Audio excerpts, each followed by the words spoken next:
أعوذ بالله السميع العليم من الشيطان الرجيم بسم الله الرحمن الرحيم السلام عليكم ورحمة الله وبركاته الفاتحة أعوذ بالله من الشيطان الرجيم بسم الله الرحمن الرحيم الحمد لله رب العالمين الرحمن الرحيم مالك يوم الدين إياك نعبد وإياك نستعين اهدنا الصراط المستقيم صراط الذين أنعمت عليهم غير المغضوب عليهم ولا الضالين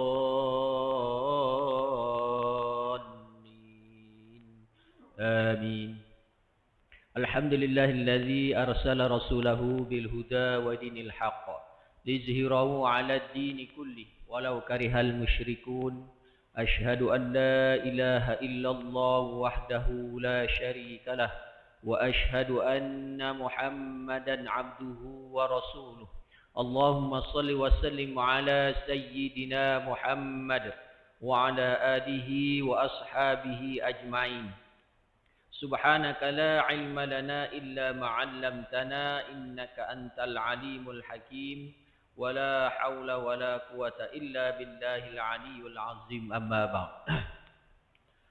Yang dihormati Tuan Nazir dan barisan ahli jawatan kuasa Masjid As-Sabirin, para asatizah, para alim ulama, muslimin dan muslimat yang dirahmati oleh Allah Subhanahu wa taala.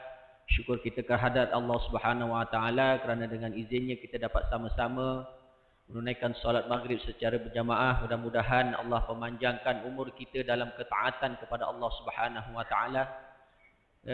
Kita hendaklah sentiasa berdoa memohon kepada Allah Subhanahu wa taala supaya dipanjangkan usia kita untuk bertemu pada bulan Ramadan pada tahun ini. Allahumma barik lana fi Rajabin wa Sya'ban wa ballighna Ramadan. Ya Allah, berkatilah kami dalam bulan Rejab dan juga bulan Sya'ban, dan sampaikanlah kami dan ataupun ketemukanlah kami di dalam bulan Ramadan.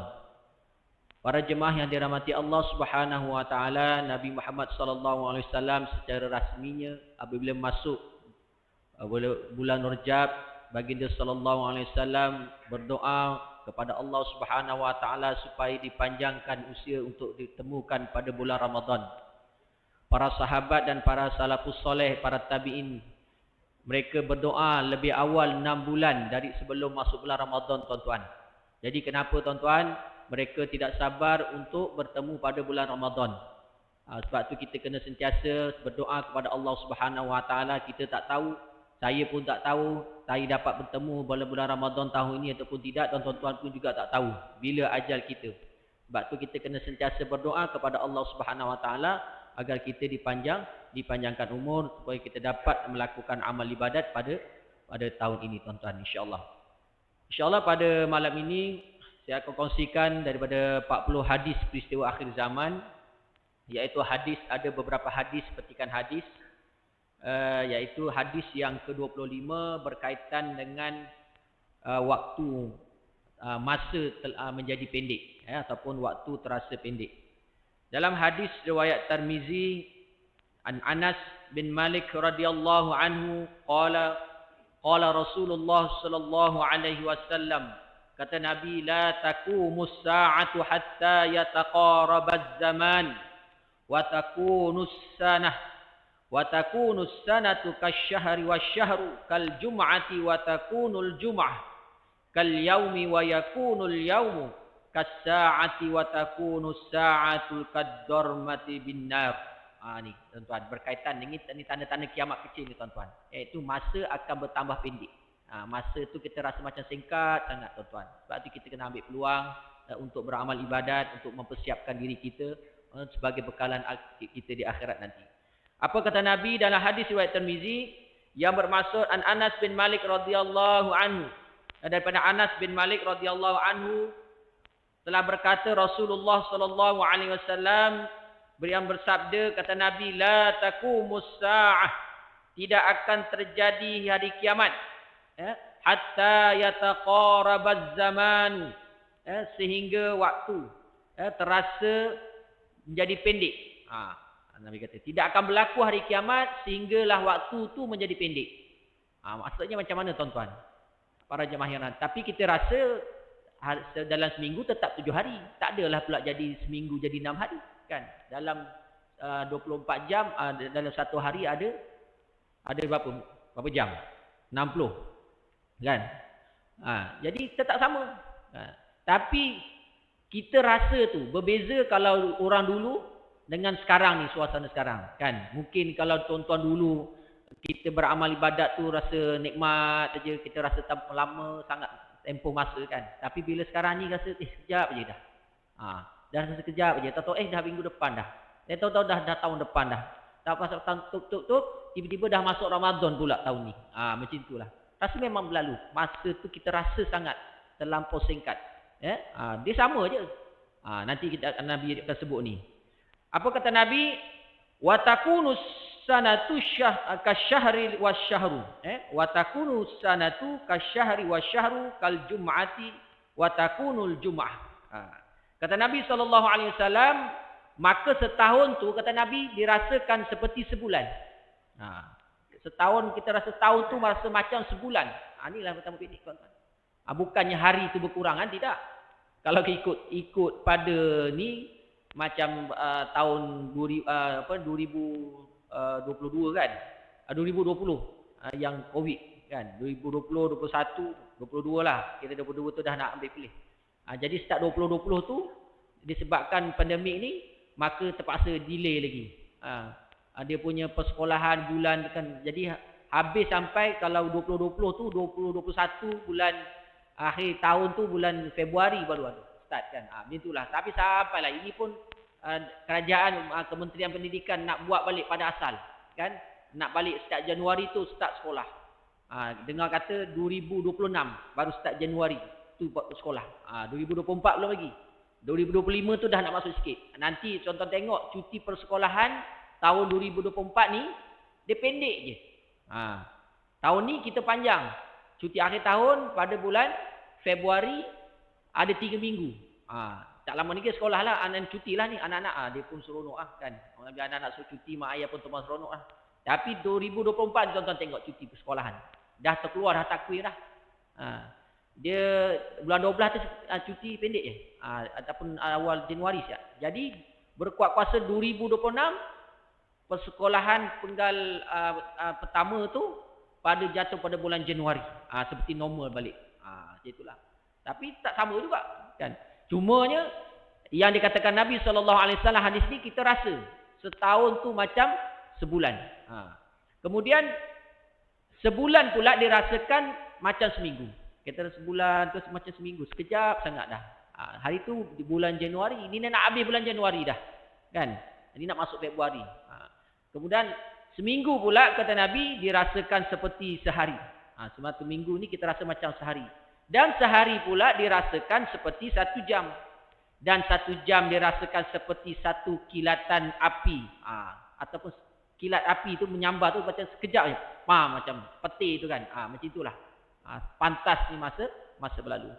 Jadi apa yang kita boleh ambil iktibar dalam hadis ni, kata keterangan pada dalam kitab ini, waktu akan terasa berlalu begitu cepat. Belum sempat kita melakukan apa-apa, tiba-tiba waktu sudah berlalu. Sebab tu tuan-tuan kata kata-kata hikmah lah. Masa ni ibarat seperti pedang. Seperti pedang yang tajam. Kalau kita tidak memotong dia akan potong kita. Sebab tu kita kena manfaatkan masa ni tuan-tuan. Jangan kita duduk leka lagi kan. Masa tetap berjalan. Jadi kalau kita masih lagi leka, tidak mempersiapkan diri kita dengan amal ibadah kita untuk persiapan hari akhirat, maka kita akan rugi. Seperti mana dalam surah Al-As, nanti saya akan sebut surah yang berkaitan dengan masa. Allah Ta'ala bersumpah dengan masa dalam surah Al-As juga. Jadi sehingga banyak urusan yang belum sempat diselesaikan. Jadi bila masa tu terlalu pantas, macam tak sempat aku nak buat ni. Yang ni aku tak sempat nak buat. Macam cepat lah. Macam contoh tuan-tuan masuk kerja pagi. Dah balik dah. Macam tak sempat nak siap. Kan? Ini tanda-tanda kiamat ni, tanda akhir zaman lah ni. Tanda-tanda kiamat kecil. Kita seakan-akan sibuk tetapi tidak faham apa yang sedang kita sibukkan. Orang sibuk dengan dunia, kerja nak kerja kekayaan, nak kerja cari duit, macam-macam lah, kan? Nak kumpulkan harta, nak buat rumah lagi, buat tu lagi, kan? Dia sibuk dengan hal dunia. Sebab tu kita kena, dalam kita sibuk kerja, jangan lupalah kita, perintah Allah Subhanahu Wa Taala tu kita jangan tinggalkan. Tetapi kita tidak faham apa yang kita sedang sibukkan. Kita diburu dengan waktu, dan ia berlalu dengan cepat sekali sehingga tidak ada urusan yang dapat diselesaikan. Inilah yang dimaksudkan pendeknya waktu itu. Menurut Imam Al-Karmani radhiyallahu anhu, yang dimaksudkan dengan pendeknya waktu itu ialah dicabutnya keberkatan daripadanya. Maknanya dicabut berkat. Waktu keberkatan tu. Sebab kena faham juga. Sebab tu orang yang dia dapat manfaatkan waktu yang ada ni, maknanya dia dapat barakah daripada waktu tu. Dia dapat buat ni, dia dapat buat ni. Tetapi kalau orang yang disibukkan hal dunia, sampai dia rasa macam ni lah. Dia tak sempat tu, dia rasa sekejap je. Dia sibukkan dengan dunia. Jadi barakah waktu, masa tu dia tidak dapat. Sebab tu penting dalam hidup ni, kena ada barakah. Jadi memang benar apa yang dikatakan oleh Imam Al-Karmani, dahulu kita merasakan dalam sehari banyak urusan yang kita dapat laksanakan. Kalau dulu dapat banyak buat tu, buat ni, kan, amal ibadat kepada Allah Subhanahu Wa Taala. Tapi sekarang ni susah. Sekarang ni dalam sehari yang sama sedikit urusan yang kita dapat laksanakan. Inilah dia tanda-tanda hampir kiamat. Nak dekatnya hari kiamat. Cuma kita tak tahu bila berlakunya. Apabila tibanya habis tanda-tanda kiamat kecil, maka akan timbullah pula tanda-tanda kiamat besar yang Nabi juga sebut dalam banyak dalam hadis-hadis Nabi sallallahu alaihi wasallam. Kita tengok dalam satu hadis yang lain berkaitan dengan waktu terasa pendek. Kata daripada hadis riwayat Bukhari daripada Abu Hurairah radhiyallahu anhu bahawa Nabi sallallahu alaihi wasallam bersabda, kata Nabi, la taqumus sa'atu hatta yuqbadul ilmu wa taksuruz zalazil wa yataqarabaz zaman wa tazharul fitan wa yaksurul harj. Yang bermaksud tidak akan berlaku hari kiamat. Kata Nabi, tidak akan berlaku hari kiamat sehingga diangkat ilmu. Ini pun sama di antara tanda-tanda lah yang saya sebut. Sebab akhir zaman ni dalam hadis sahih ni. Allah Ta'ala akan angkat ilmu. Kalau kita tidak ambil peluang untuk belajar ilmu, maka pada ketika itu kita akan rugilah. Sebab tu, bagaimana Allah Ta'ala mengangkat ilmu ini? Seperti mana saya pernah kongsikan dalam siri kuliah saya, yang beberapa bulan yang lepas, saya rasa dah lama tajuk ni. Allah Ta'ala akan mematikan para ulama, para guru, para ustaz-ustaz. Apabila Allah Ta'ala tidak akan tarik ilmu itu sekaligus, tetapi Allah Ta'ala akan mematikan sedikit demi sedikit dengan mematikan para ulama. Para ulama inilah yang saya sebut selalu, kongsikanlah hadis ni, yang kelebihan dia di antaranya ialah orang alim ni tidak akan dilaknat oleh Allah Subhanahu Wa Ta'ala di dunia ini. Dan 3 golongan yang tidak dilaknat oleh Allah Subhanahu Wa Taala di dunia. Yang pertama ialah orang yang berzikir kepada Allah Subhanahu Wa Taala, zikrullah. Yang kedua iaitu orang aliman. Orang alim ini tidak akan dilaknat oleh Allah Subhanahu Wa Taala di dalam dunia ini. Dan yang ketiga ialah tuan-tuan muta'alliman, iaitu orang yang menuntut ilmu. Sebab tu penting. Orang yang menuntut ilmu, kita kena sentiasa ambil peluang. Datang masjid, ambil peluang, dengar kuliah. Datang surau, ambil peluang, dengar kuliah. Dengar dalam TV, ada para perdana. Macam-macam sekarang platform. Banyak majlis-majlis ilmu. Kita kena ambil peluang, tuan-tuan. Bukannya nak kena tunggu sekolah. Sekolah tu sekolah lah, kan. Sebab tu ilmu ni dia bukan tidak mesti di sekolah. Di mana-mana yang penting ada guru, tuan-tuan. Jadi, ilmu ni akan ditarik dengan mematikan para ulama. Apabila para ulama, para guru-guru, orang alim telah tiada di akhir zaman ini, maka pada ketika itu yang ada orang jahil. Apabila orang jahil yang ada, jadi maka orang akan berguru, akan belajar kepada orang jahil, dan orang jahil tersebut akan menyesatkan manusia. Ni na'udzubillah min zalik, tidak dijauhkan, tuan-tuan. Sebab itu kita kena ambil peluang. Kemudian Nabi sebut wa taksuruz zalazil. Apa dia? Banyaknya berlaku gempa. Gempa pun banyak berlaku. Ini tidak akan berlaku hari kiamat selagi tak berlaku benda ni. Banyak berlaku gempa di luar negara, kan. Di Malaysia pun ada juga gempa, kan. Di Indonesia dan banyak tempat-tempat yang berlaku gepuk. Ini membuktikan tanda-tandanya akhirnya dunia ni tuan-tuan. Nak berlakunya hari kiamat. Sedikit demi sedikit. Allah Ta'ala bagi petunjuk kat kita. Kalau kita tak sedar juga, tak insaf juga, tak muhasabah diri, tak tahulah nak ikat macam mana. Sebab tu kita kena sentiasa muhasabah diri. Kemudian, wayataqarabaz zaman. Masa berlalu dengan pantas. Masa ni pantas macam tadi lah. Yang tingkat masa yang lama tu tiba rasa cepat sangat kan. 24 jam ni, satu hari 24 jam ni rasa macam cepat sangat kan. Tiba-tiba dah malam ni tidur, dah tahu besok pagi dah bangun dah kan. Tapi kalau kita tengok daripada segi putaran masa ni, dia setiap negara ni ada berbeza tuan-tuan. Kalau tuan-tuan pergi Mekah, dia punya malam pendek, siang dia panjang. Tuan-tuan perasan tak? Siang. Kalau macam kita buat puasa, pergi Mekah, pergi haji umrah, dia punya siang panjang, tapi malam pendek. Kadang pukul 4 dah waktu subuh dah kat sana. Kan? Jadi pukul 6 dah matahari dah terbit. Kat sana. Dia punya beza tu. Dia ada tempat beza kat sini. Kita macam ni macam itulah, macam biasa. Lebih kurang sama panjang lah kan. Jadi kemudian disambung pula dalam hadis Nabi, wa tazharul fitan. Apa dia? Terzahirnya fitnah-fitnah. Na'udzubillah. Keluarnya banyaknya berlaku fitnah. Saya dah banyak-banyak bagi tahu kongsi akhir zaman ini, zaman kita ni zaman banyaknya berlaku fitnah. Kan? Demi fitnah, orang fitnah macam-macam di setiap institusi. Di mana-mana saja orang akan melakukan fitnah. Orang ramai terlibat fitnah. Sebab tu kita mintalah dijauhkan diri kita, ahli keluarga kita dari jauh daripada fitnah. Yang paling dahsyat sekali fitnah yang apabila tanda-tanda kiamat, iaitu keluarnya, munculnya Dajjal ini tuan-tuan. Yang juga akan membawa fitnah juga yang sangat dahsyat. Yang merupakan satu ujian yang hebat kepada semua umat Islam di dunia ini tuan-tuan. Sebab tu kita kena amalkan baca doa. Saya dah kongsi juga selepas kita baca tasyahud akhir, innaka hamidum majid. Allahumma inni a'udzubika min azabil qabr. Ya Allah, aku berlindung denganmu daripada azab kubur, wa min azabin nar, daripada azab api neraka, wa min fitnatil mahya wal mamat, daripada fitnah kehidupan dan kematian, dan yang terakhir wa min fitnatil masihid dajjal. Dan fitnah daripada Masih ad-Dajjal. Ini yang sungguh dahsyat tuan-tuan. Sebab kita doalah, mintalah kepada Allah Subhanahu wa taala supaya dijauhkan. Dan yang terakhir hadis ni, wa yaksural harju. Banyaknya pembunuhan. Banyak pembunuhan berlaku di peperangan demi peperangan. Itu ada juga hadis peperangan yang pernah saya kongsikan sebelum ni, bulan-bulan lepas. Banyaknya berlaku pembunuhan kan. Kes bunuh abang, adik, bunuh anak, ayah, bunuh anak kan. Adik-beradik bergaduh bunuh kan. Yang belum lagi pembunuhan dalam melibatkan peperangan. Siri peperangan masih tak selesai tuan-tuan. Ini pun dah akhir zaman ni banyak berlaku peperangan ni tuan-tuan. Dan hari itu Israel dengan Palestin, dengan pejuang-pejuang Hamas, rakyat Palestin. Ini pula ada yang sebelum Israel dengan Palestin, Turki, bukan Turki, Ukraine dengan Rusia. Ukraine dengan Rusia pun tak ngam juga.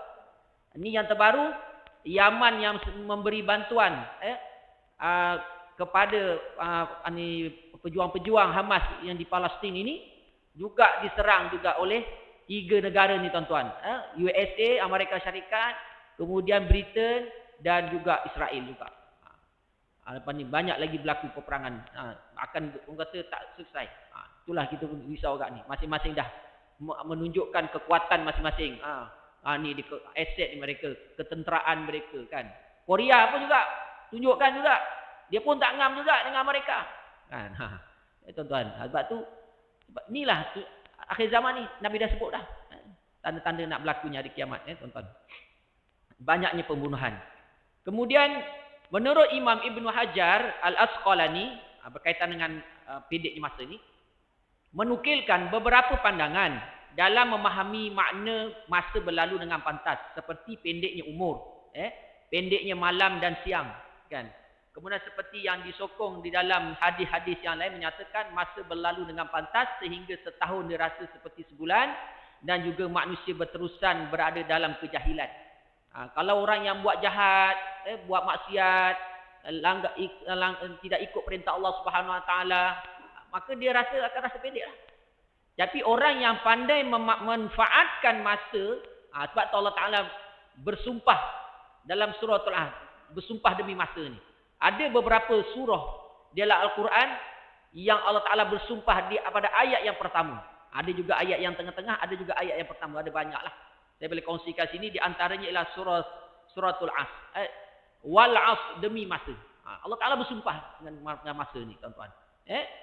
Jadi apa dia yang Allah Taala bersumpah dengan masa ini? Dan suratul Asr ayat 1 sampailah ayat 3. Wal Asr, demi masa, kata Allah. Innal insana lafi khusr.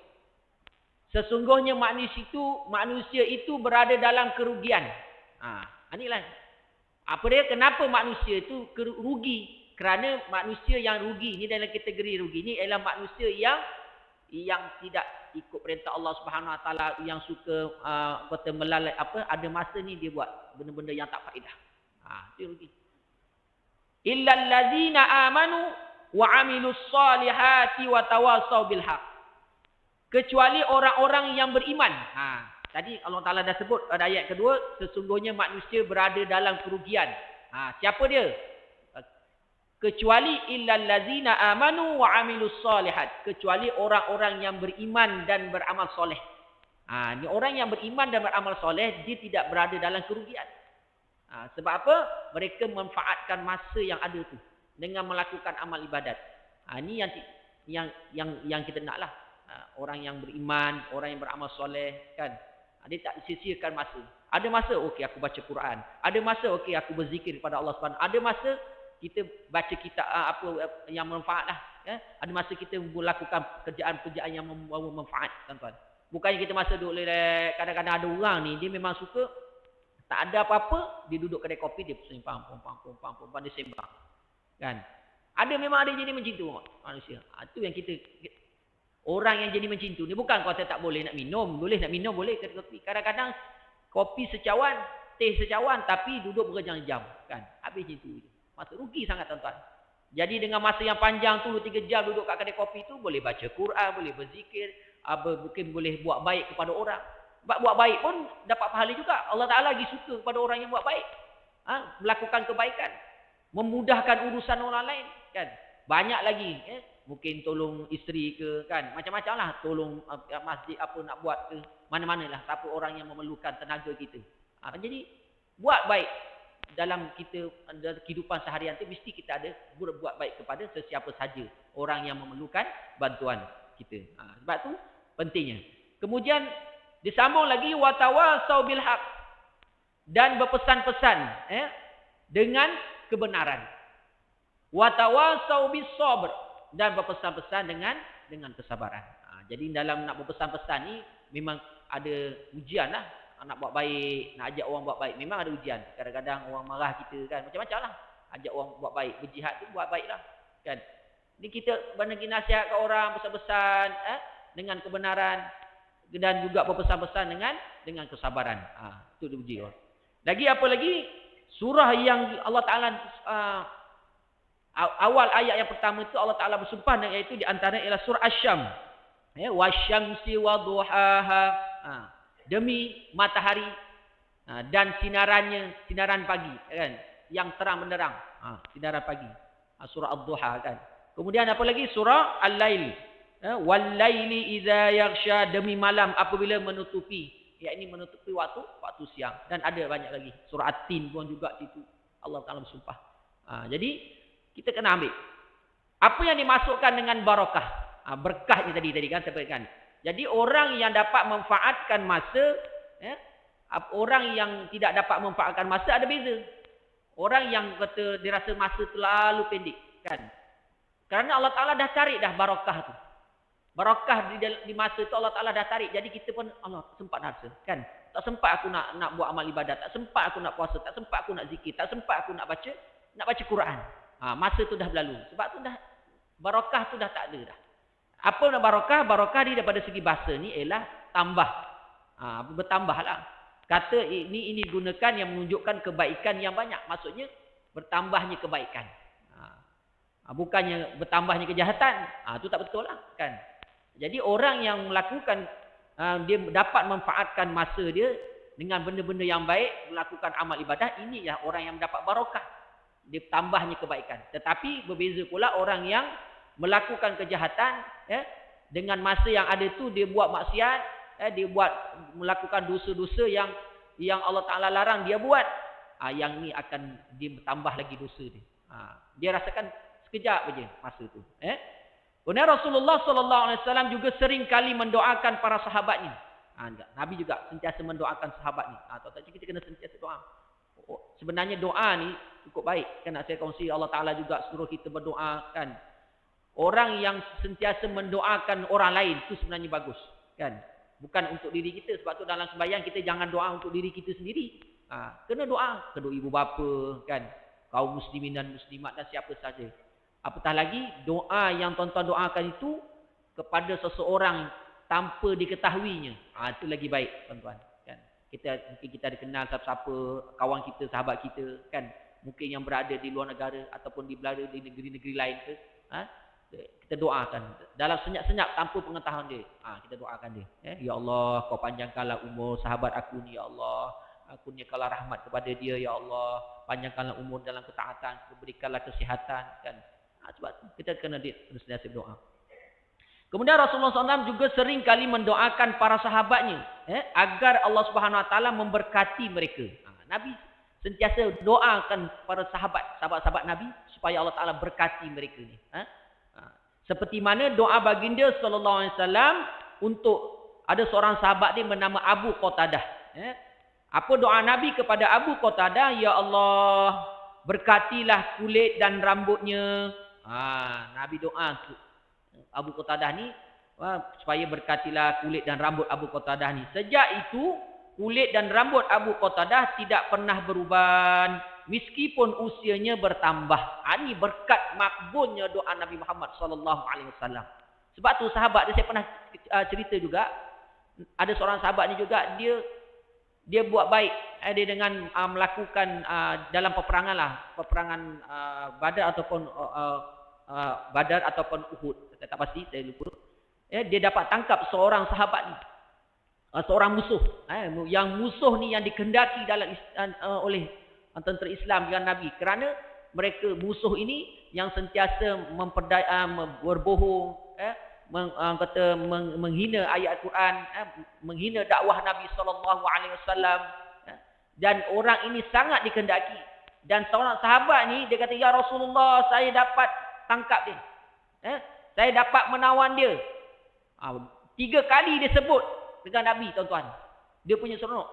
Lepas je dia dapat tangkap ni orang yang paling dikehendaki oleh Rasulullah, kerana bukan setakat dia kata menghina dakwah Nabi, malahan dia juga dengan kata-kata dia tu dia banyak dia mememperanan dia dengan percakapan dia, dengan ayat manis dia, dia menggunakan kelebihan dia. Dia banyak berguru dengan orang-orang di luar. Sebab ni orang yang dikatakan ini yang musuh Islam ni, musuh Nabi ni juga, dan musuh sahabat-sahabat yang lain, mereka berguru, mereka berdagang di luar negara, mereka belajar bercakap dengan orang-orang pembesar-pembesar di luar negara, di negara Rom dan negara-negara lain, tuan-tuan.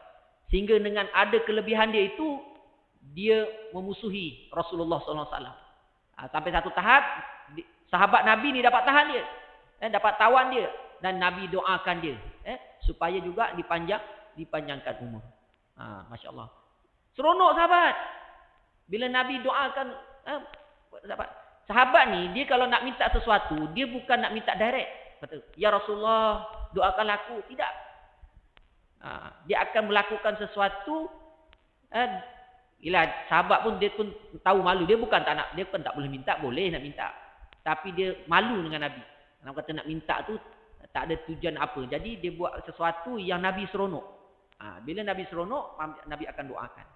Begitu juga dengan Abu Qatadah ini, Nabi berdoa, berkatnya, makbulnya doa Nabi SAW, akhirnya Nabi doa supaya berkatilah kulit dan rambut, maksudnya rambut Abu Qatadah ini.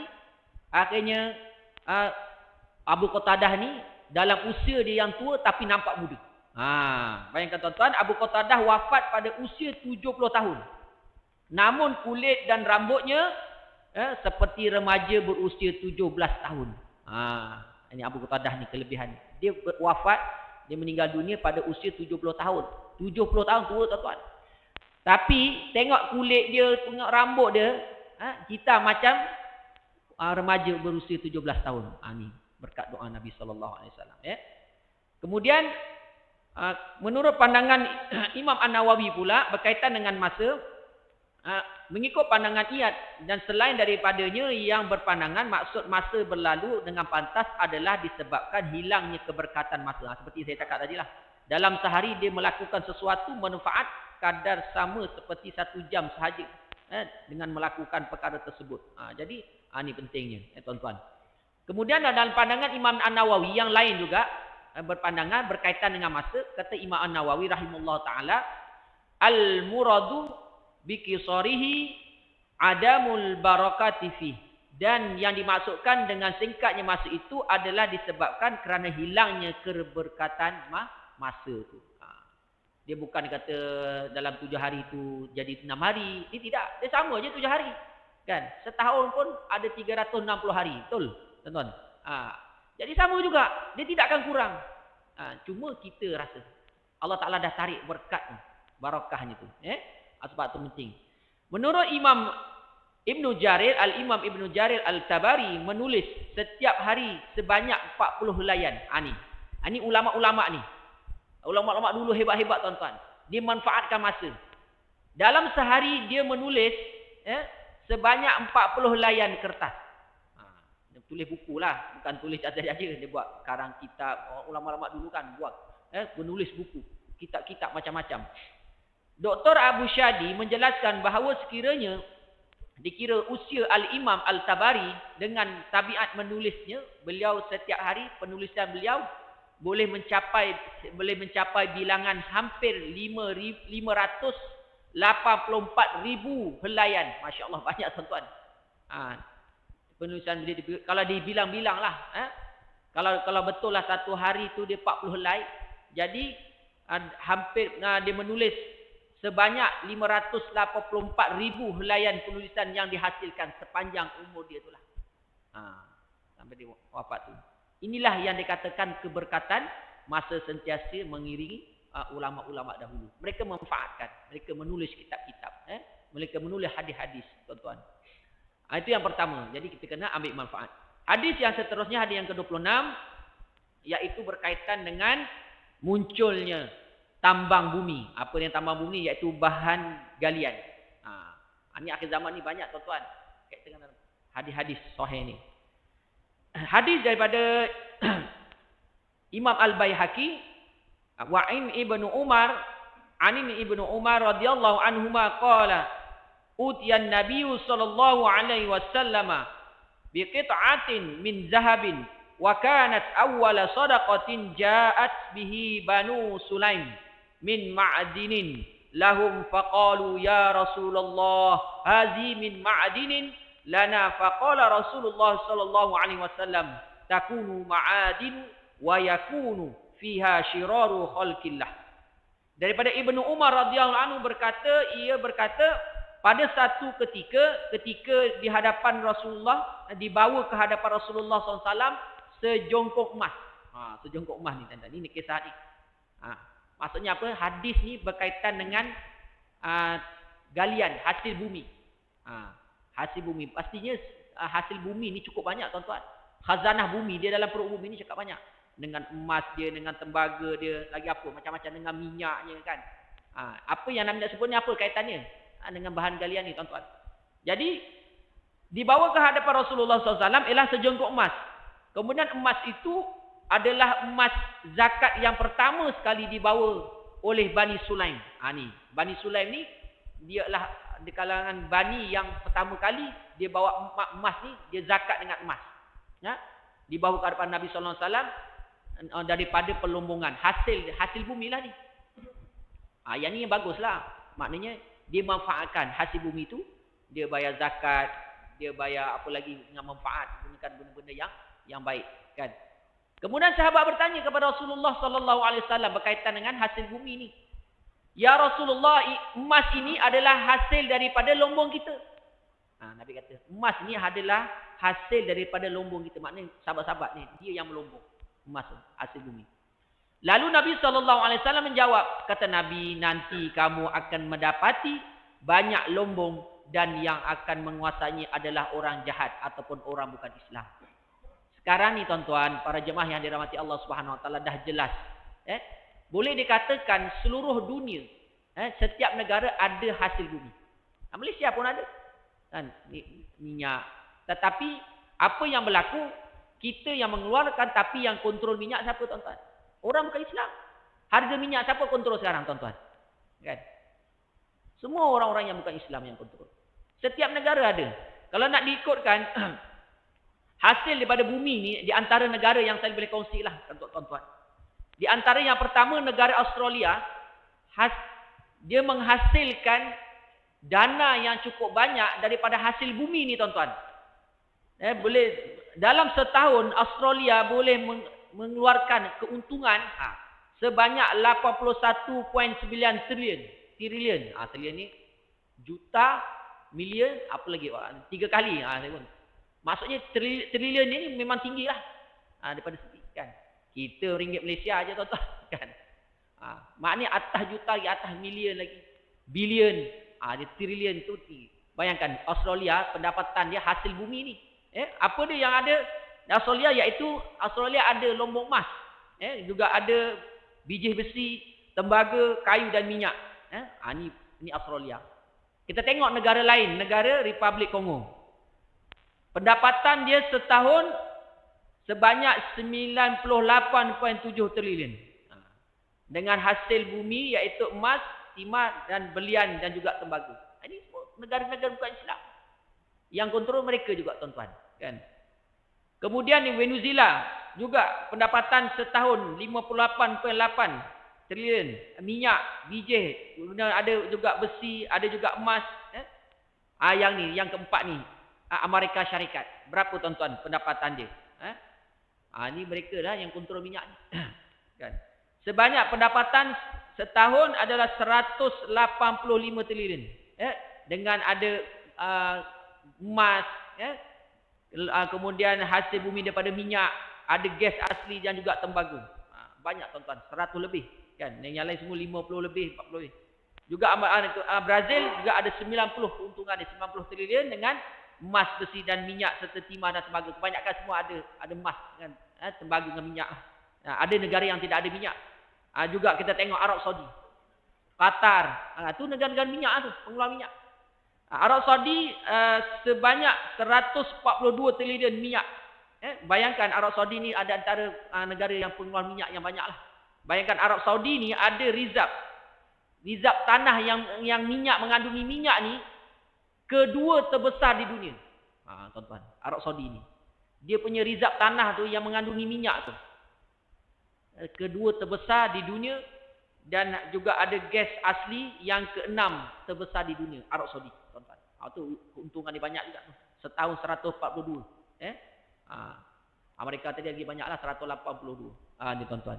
Ini nampak jelas tanda-tandanya akhir zaman ini, kata Nabi sallallahu alaihi wasallam. Jadi iaitu hasil daripada lombong ni diuruskan oleh bukan orang bukan Islam. Jadi yang orang Islam, kita ni kadang-kadang pengeluar sampai dapat kadang bersih. Kita ni bahan mentah kita keluar, contoh kan. Proses dah bersih, nanti minyak dia orang yang kontrol. Kan? Tengok sekarang biasa. Kalau berlaku ni peperangan ni, minyak terjejah juga tuan-tuan. Harga minyak. Berlakunya Israel kan, Zionis perang dengan Palestin, kemudian dengan Yaman pula kan. Lepas ni harga minyak akan naik pula. Dia jadi macam tu. Jadi inilah tanda-tanda kiamat besar. Tanda-tanda kiamat akhir zaman, bukan tanda kiamat besar, iaitu peristiwa akhir zaman ini yang hampirnya dunia ni nak kiamat, tapi belum, kita tak tahu bila berlakunya hari kiamat. Baik.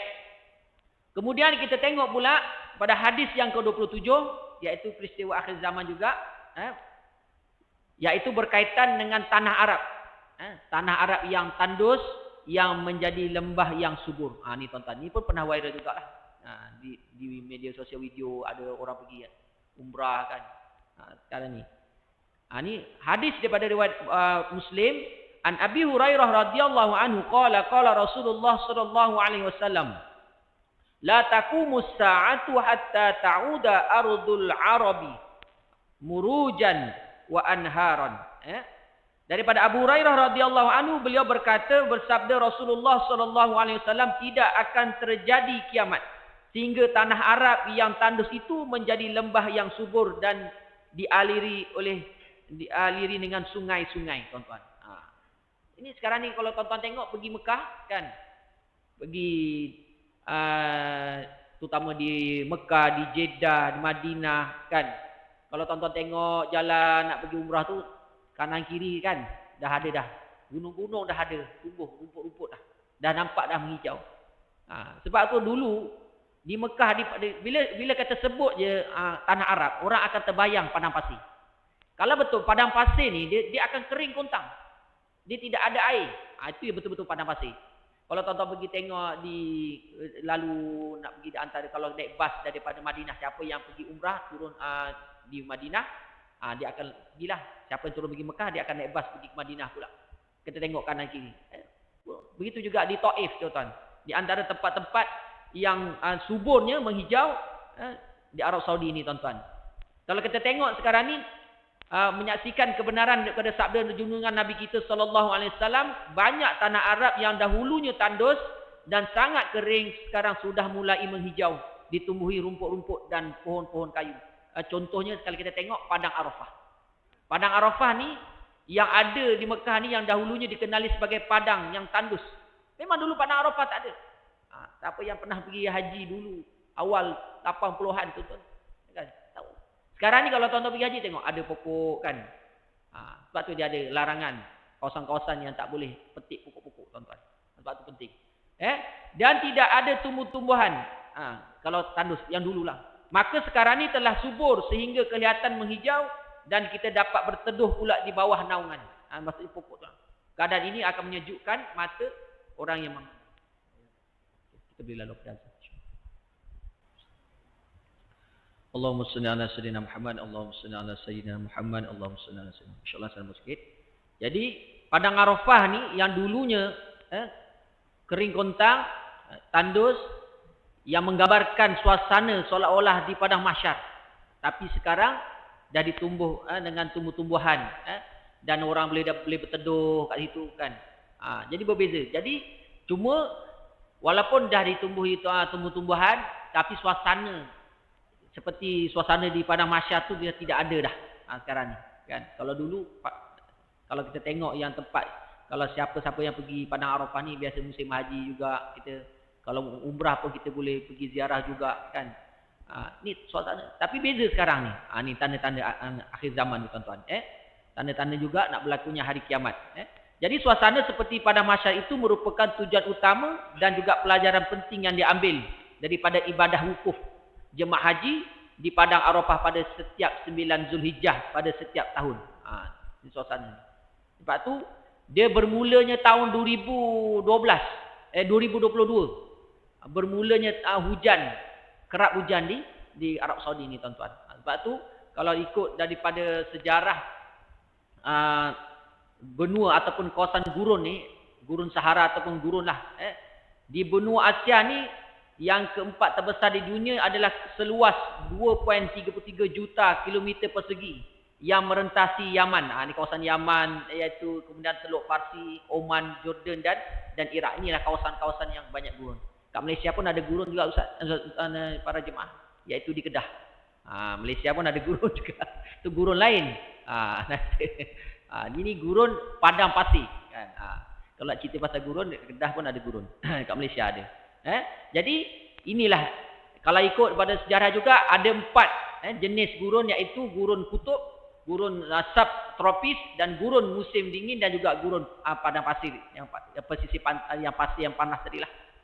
Sebab tu ini yang disebut di antaranya tanda-tanda hampirnya hari kiamat, dan tidak akan berlaku hari kiamat, selagi tidak berlakunya perkara-perkara yang saya sebut tadi, daripada bermulanya masa jadi pendek, kemudian apa lagi tuan-tuan yang tadi, iaitu berkaitan dengan lumbung ataupun hasil bumi yang diurus oleh orang bukan Islam banyak berlaku.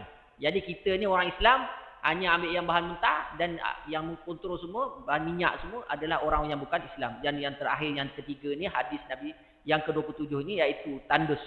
Tanah Arab yang kering kontang, akhirnya akhir zaman ini berubah menjadi subur dan tumbuh-tumbuhan tumbuh, tuan-tuan. Jadi itu saja, mudah-mudahan kita dapat ambil iktibar dan juga sentiasa, walaupun apa yang berlaku, ujian demi ujian yang kita lalui ini, kita kena sentiasa sabar dan teruskan kita melaksanakan perintah Allah Subhanahu Wa Taala. Mudah-mudahan kita sentiasa menjadi hamba-Nya yang sentiasa taat pada perintah Allah, dan kita tidak lupa apa segala yang Allah Taala perintahkan kepada kita. Mudah-mudahan dapat manfaat, dan mudah-mudahan kita sentiasa di dalam kalangan hamba-hamba-Nya yang dirahmati oleh Allah Subhanahu Wa Taala, insyaallah. Jadi yang mana baik itu daripada Allah Subhanahu Wa Taala, salah silap pada sendiri. Wabillahi taufiq wal hidayah. Wassalamualaikum warahmatullahi wabarakatuh. A'udzubillahi minasyaitonir rajim. Bismillahirrahmanirrahim. Alhamdulillahi rabbil alamin, wassalatu wassalamu ala sayyidina Muhammadin wa ala alihi washabihi ajma'in. Allahumma aghnina bil ilmi wa zayyinna bil ilmi wa akrimna bit taqwa wa jammilna bil afiyah. Allahumma inna na'udzubika min azabil qabr wa min azabin nar wa min fitnatil mahya wal mamat wa min fitnatil masiihid dajjal. Allahumma barik lana fi Rajabin wa Sya'ban wa ballighna Ramadan. Rabbana atina fid dunya hasanatan wa fil akhirati hasanatan wa qina azaban nar. Wa sallallahu ala sayyidina Muhammadin wa ala alihi wa sahbihi ajma'in. Walhamdulillahi rabbil alamin. Assalamualaikum warahmatullahi wabarakatuh.